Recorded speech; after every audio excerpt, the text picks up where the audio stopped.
प्यारे भैयाओं, computer class में आप सभी का स्वागत है। आज की इस क्लास में आप सभी भैया इनपुट डिवाइस के विषय में जानेंगे। इनपुट डिवाइस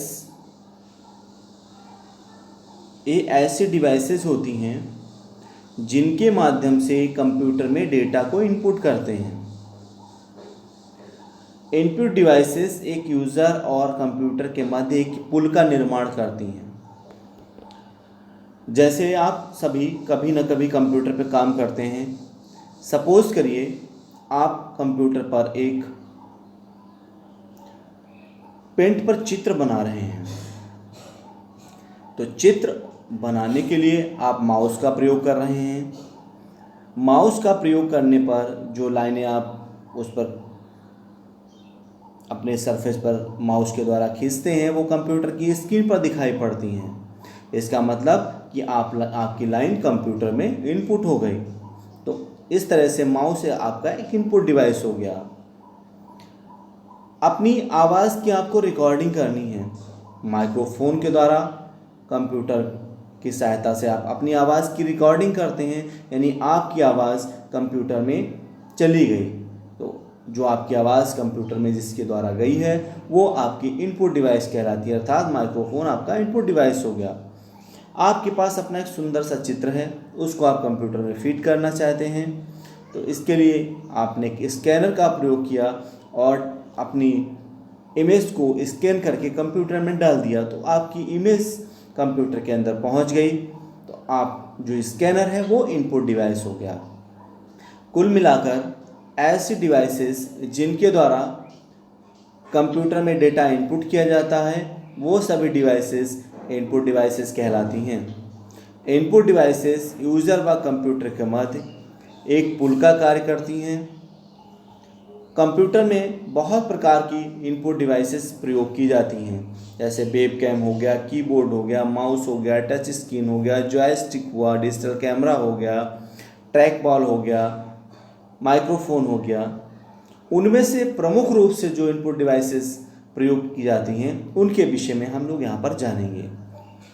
प्रमुख रूप से सबसे पहली जो डिवाइस है आपकी कंप्यूटर में प्रयोग की जाती है वो कीबोर्ड होती है।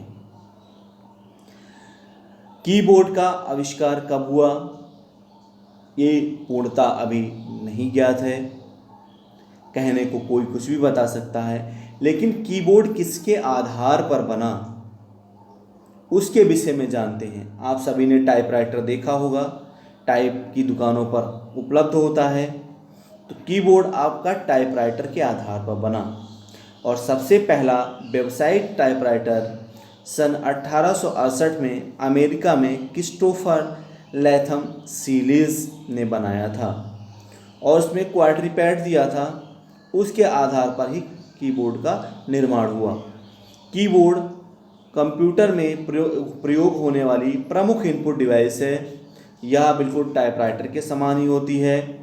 इसके द्वारा डेटा, कमांड और जो निर्देश को कमांड को हिंदी में निर्देश कहते हैं ये सब दिए जाते हैं, अर्थात इसके द्वारा डेटा को इनपुट कराया जाता है।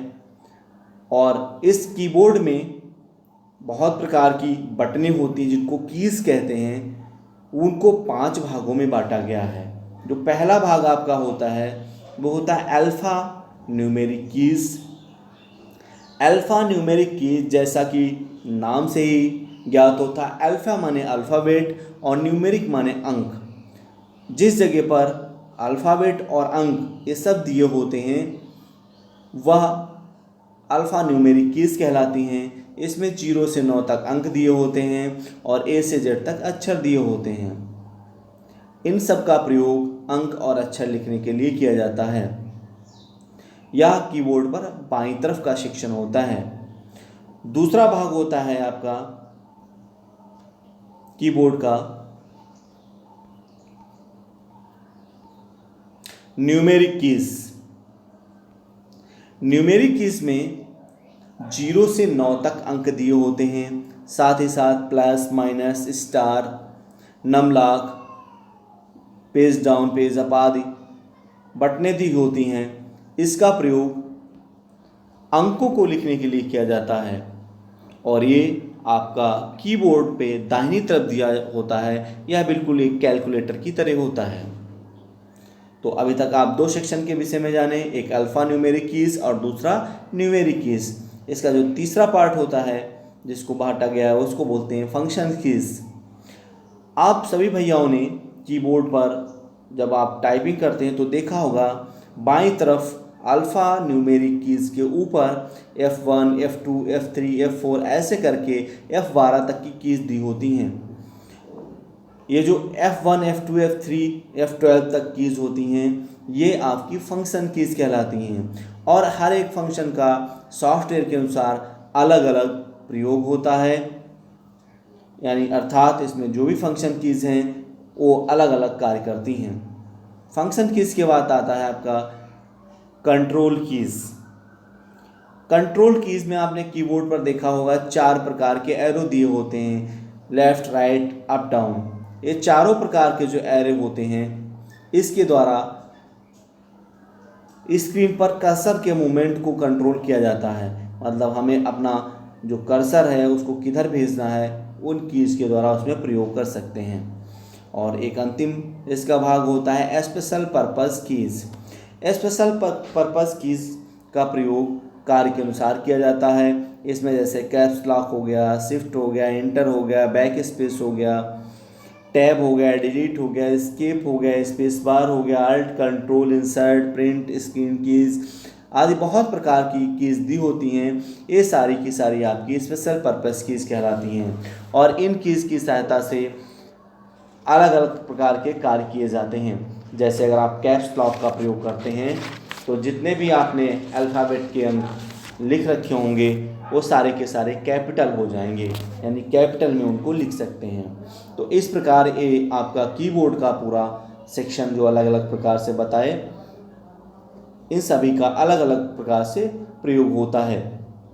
कीबोर्ड के अतिरिक्त एक और डिवाइस बहुत प्रकार से कंप्यूटर में प्रयोग होती है, उसका नाम है माउस। माउस अर्थात चूहा। अब इसको माउस क्यों कहते हैं?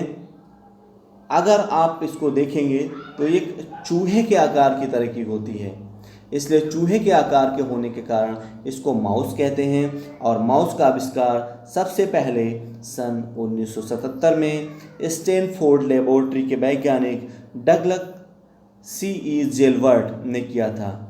एक बार फिर से समझ लीजिए, माउस का आविष्कार सन 1977 में स्टैनफोर्ड लेबोरेटरी के वैज्ञानिक डगलस C.E. जेलवर्ट ने किया था। वर्तमान समय में यह कंप्यूटरों में प्रयोग की जाने वाली प्रमुख इनपुट डिवाइस है। इसको पॉइंटिंग डिवाइस भी कहते हैं। माउस प्रमुख रूप से 3 प्रकार के होते हैं। इनमें आपका पहला प्रकार होता है मैकेनिकल माउस। हालांकि वर्तमान समय में मैकेनिकल माउस का प्रयोग पूरी तरह से बंद हो चुका है। इस मैकेनिकल माउस में 2 या 3 बटन होते हैं और इसकी जो सतह होती है उस पर रबड़ की एक गेंद लगी होती है। उस रबड़ की गेंद को एक समतल सतह पर घुमाने पर जो स्क्रीन पर माउस पॉइंटर होता है वो घूमता है और उसकी सहायता से डेटा को पॉइंट किया जाता है। लेकिन अब ये माउस प्रयोग में नहीं आते हैं। दूसरे प्रकार के माउस होते हैं आपके ऑप्टिकल माउस। ऑप्टिकल माउस बिल्कुल मैकेनिकल माउस की तरह होते हैं, लेकिन अंतर इतना होता है कि मैकेनिकल माउस की सतह में एक रबड़ की गेंद लगी होती है, इसमें रबड़ की गेंद नहीं होती है। इसमें रबड़ की गेंद के स्थान पर लेज़र बीम लगी होती है और उसकी सतह से एक लेज़र लाइट यानी एक प्रकाश की किरण निकलती है जो सतह पर टकराती है और परिवर्तित होती है। तो जब माउस को अपने सतह पर इधर उधर घुमाते हैं तो जो आपकी लाइट उस सरफेस पर टकरा रही है वो जिधर को मूव करती है, कर्सर भी उसी को तरफ मूव करता है। ऑप्टिकल माउस में एक बीच में व्हील लगा होता है, व्हील से भी हम अपने पेज को अप डाउन कर सकते हैं। साथ ही साथ 2 बटन लगी होती हैं, एक लेफ़्ट एंड राइट। जो लेफ़्ट हैंडर होते हैं उनके लिए बटन दूसरे क्रम में काम करती हैं, और जो राइट हैंडर होते हैं उनके लिए बटन दूसरे क्रम में काम करती हैं। राइट बटन हमेशा कुछ ना कुछ विशेष करने के लिए होता है, और लेफ़्ट बटन आपका पॉइंट करने या सेलेक्ट करने के लिए होता है। एक तीसरा प्रकार इसका माना गया है वायरलेस माउस। हालांकि वायरलेस माउस भी ऑप्टिकल माउस ही होता है, बस इसमें अंतर इतना होता है कि इसमें वायर नहीं होती है, विदाउट वायर एक काम करता है, या रेडियो फ्रीक्वेंसी तकनीक की सहायता से कार्य करता है। इसमें दो मुख्य यंत्र होते हैं, एक ट्रांसमीटर होता है और एक रिसीवर होता है।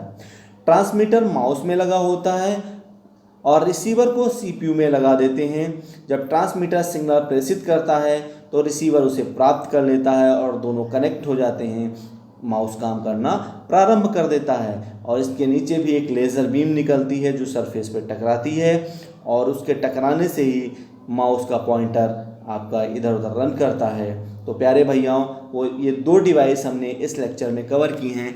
बाकी इनपुट डिवाइस कुछ और हैं, वो हम आपको अगले लेक्चर में बताएंगे। तब तक के लिए आप लोग पढ़ते रहिए, लर्न करते रहिए और अच्छी सी तैयारी करिए, जिससे कि आपको आने वाली परीक्षाओं में अच्छे अंक अर्जित हों।